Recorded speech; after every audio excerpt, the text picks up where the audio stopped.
Ya wajar dong kalau panik, kan nggak mungkin santai dan leha-leha di situ dong. Gimana dong? Pak, teteratet. Kita panggilkan si paling super, The Naked Man. Kalau legenda Malin Kundang itu beneran ada, nih si bapak nggak harus membunuh, tau nggak? Jadi si bapak nggak harus nanggung penjara segala, si anaknya bisa dikutuk jadi batu doang gitu. Batu ginjal kayak batu akik, batu andesit tuh biar sekalian jadi material bangunan. Habis itu disemen. Ya Allah, ya Allah.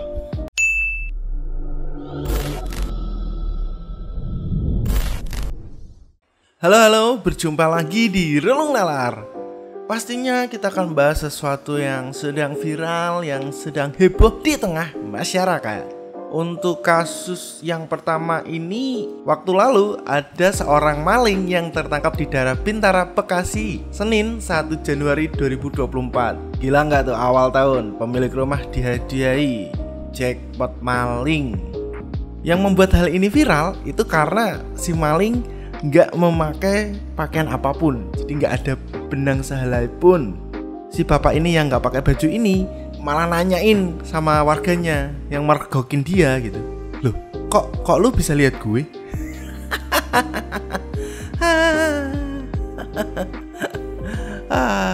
Usut punya usut, si bapak ternyata percaya dirinya bisa menerapkan ilmu hitam ketika beraksi sehingga membuatnya tak terlihat. Namun ilmu tersebut gagal dan berujung penangkapan sang maling.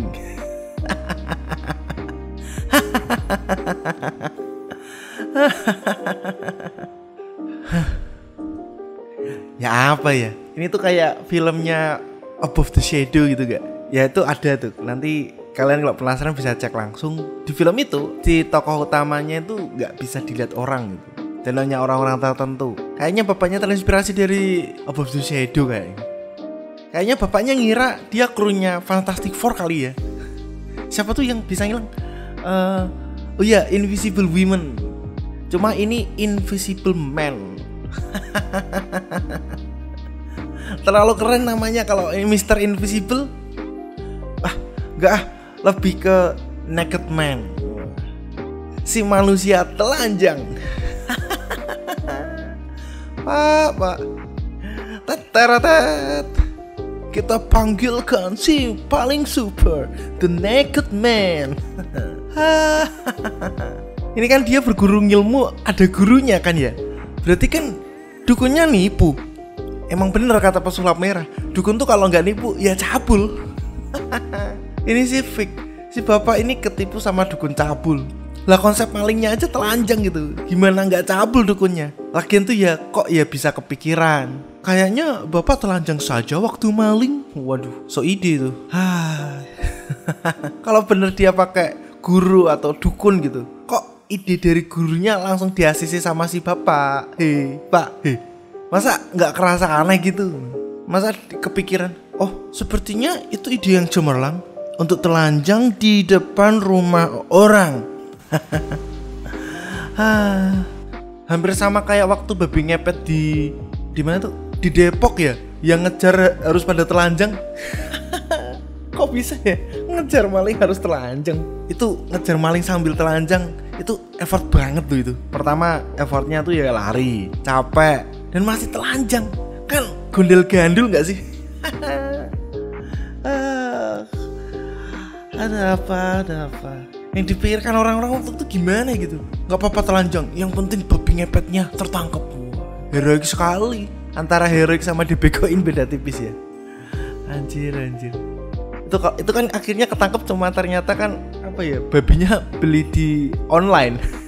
Nih si warga yang ngejar terus waktu udah selesai kejadian itu terus ngumpul dan tahu kalau cara ngejarnya pada telanjang gimana ya. Apa nggak malu ya?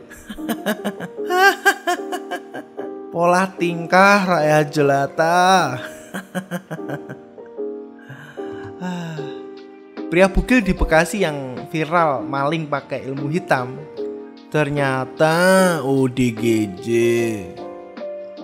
Polisi kemudian membawa pria itu ke Polsek Bekasi Kota. Saat diselidiki, pelaku diduga orang dengan gangguan jiwa. Akhirnya kasus tersebut diselesaikan secara kekeluargaan karena tidak ada niat pelaku melakukan pencurian. Dia mengatakan pria itu diduga sudah 3 kali melakukan aksi serupa karena diduga mengalami gangguan kejiwaan. Ya. Kalau ODGJ terus orang dengan gangguan jiwa ya udah, ya wajar. Gitu. Apa yang dilakukannya adalah wajar.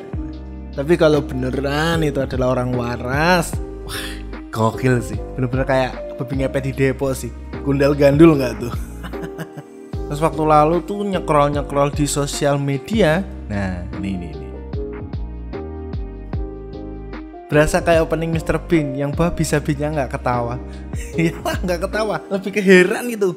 Dibilangnya jatuhnya kayak Mr. Bean lagi. Ya kalau dilihat emang mirip sih. Tinggal dikasih backsoundnya Mr. Bean.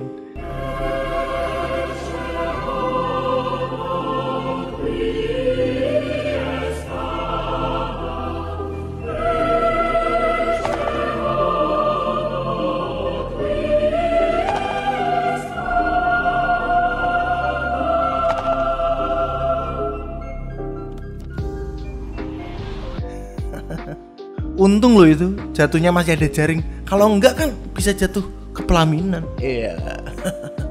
Anjir, ngapain sih? Ya kalau kita yang lihatnya ya lucu kan ya.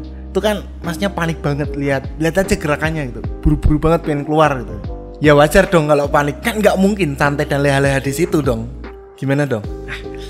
Saya salah ngomong ya. Sepertinya aku bisa rebahan di sini. Ya nggak mungkin kan? Yang jadi penasaran tuh jatuhnya kenapa ya? Didorong sama teman, apa nggak sengaja jatuh? Nah itu yang masih bikin penasaran. Kenapa? Untung Mas segera naik dari jaring-jaring. Kalau enggak ada korban di situ. Oke, kita lanjut untuk pemberitaan yang selanjutnya. Nggak tahu ini mau bilang sedih atau tragis, nggak tahu. Karena emang udah di luar nurul, kayak nggak habis pikir gitu. Ayah bunuh anak kandung di Semarang, ngakunya demi selamatkan keluarga. Seorang ayah Sutikno Minji tersangka membunuh anaknya yang berusia 22 tahun. Saat itu sang anak dalam keadaan mabuk dengan membawa pisau dan hendak menusuk adiknya. Lantas Sutikno menghajar anak itu. Cekcok sama adiknya di dapur. Saya waktu itu lagi bikin sambal. Ibunya teriak, adiknya mau dibunuh, habis itu saya. Langsung saya pisah. Adiknya sempat dipukul piring. Anjir. Kemudian Sutikno meminta istri dan anaknya untuk pergi, sedangkan Sutikno berduel dengan anaknya. Saya duel bela keluarga lainnya. Keselamatan keluarga lainnya saya pukul kakinya. Saya waktu itu nggak tahu diri, tapi hati kecil mau lumpuhkan agar tidak bikin onar lingkungan dan keluarga, kata Sutikno. Ternyata hal itu membuat dia tidak bernyawa. Terus dirinya lapor ke Pak RT dan Pak RW. Dia pasrah mau diapakan. Bapak RW kemudian lapor ke Polsek. Speechless kan? Nih kalian mending langsung nonton videonya aja. Gimana bapaknya dalam mengungkapkan ini semua. Karena emang sedih cuy. Mabuk kemarin itu, mabuk tiga hari. Ngepel dia mabuk. Lah tahu-tahu itu cekcok sama adiknya. Saya itu di bawah di dapur mau bikin sambel saya. Lah terus ibunya teriak-teriak, "Pak, iki ya anak itu tukaran." Lah itu mau dibunuh adiknya, nanti ya habis bunuh adiknya saya. Lah itu Pak ditulungi Pak, lah saya pisah. Lah saya pisah itu dia bawa kentes itu tadi, kentesnya saya rebut. Lah terus di meja itu ambil pisau mau di sudutnya adiknya saya tangkis sama pukul. Lah pisau lepas, terus adik saya itu adiknya saya suruh pergi ini biar sayang, nanti kamu jangan ikut-ikut. Saya gitu. Saat meminta istri dan anaknya pergi dan dia berduel dengan anak pertamanya, ya emosi karena korban selalu bikin onar. Bahkan 3 hari terakhir mabuk-mabukan. Pekerja serabutan itu mengaku kalau korban sejak SMP sudah mabuk-mabukan dan bikin onar. Ia dan istri dan anak keduanya kerap dipukuli. Bahkan mereka sempat mengungsi di rumah kerabat karena tidak tahan dengan perlakuan korban. Sementara itu dari keterangan polisi, penyebab kematian korban adalah luka di kepala. Pelaku sempat menghajar korban dengan batu hebel. Lalu untuk upaya restoratif justice tidak bisa dilakukan karena korban tewas dan pelaku menghajar saat korban sudah tidak berdaya. Kalau dari keterangan polisi mengungkapkan Bagaimanapun, tetap tersangka sudah melakukan pembunuhan, melakukan tindakan kekerasan berlebihan ketika pisau yang dibawa korban sudah terjatuh. Tetapi pelaku tetap melakukan kekerasan. Karena kejadian ini, pelaku dijerat dengan pasal 44 ayat 3 UU RU nomor 23 tahun 2004 tentang KDRT dan ancaman hukuman maksimal 15 tahun penjara. Apa ya? Waktu baca berita ini, bacanya sambil sedih cuy. Apa ya? Pasti bakal ada-ada aja anak yang berani sama orang tua. Kalau legenda Malin Kundang itu beneran ada, nih si bapak nggak harus membunuh, tau nggak? Jadi si bapak nggak harus nanggung penjara segala, si anaknya bisa dikutuk jadi batu doang gitu. Batu ginjal kayak batu aki, batu andesit tuh biar sekalian jadi material bangunan. Habis itu disemen. Ya Allah. Baca beritanya tuh kesel gitu. Udah semasa hidupnya neror orang tuanya, matinya bikin bapaknya masuk penjara. Kalau Rorong Nalar lebih pengen belain bapaknya sih, karena emang situasi di sini bapak udah banyak ngalah gitu, dengan terus ngalah dengan pindah tadi gitu. Tapi karena apa ya, situasi ini emang situasi yang terdesak, yang tanpa sadar berujung dengan pembunuhan. Ya tidak membenarkan apa yang dilakukan si bapak, karena membunuh juga salah. Tapi yang bikin kesel, ini tuh situasi nggak harus terjadi gitu. Kalau si anaknya ya baik-baik saja gitu. Tapi apa yang dilakukan si bapak ini ya nggak mungkin diam aja ketika saat istri dan anaknya terancam gitu. Ya kalau dari Rorong Nalar ya semoga bisa melewati ini semua ya Pak ya, dan bisa segera bebas dari penjara dan mulai kehidupan lagi dengan hati dan pikiran yang lebih tenang. Berikut tadi adalah beberapa berita-berita viral untuk sepekan ini. Nantikan pembahasan Rorong Nalar yang selanjutnya. Kalau suka dengan video ini, jangan lupa untuk like dan subscribe. Terima kasih sudah nonton. Dan ini Rorong Nalar.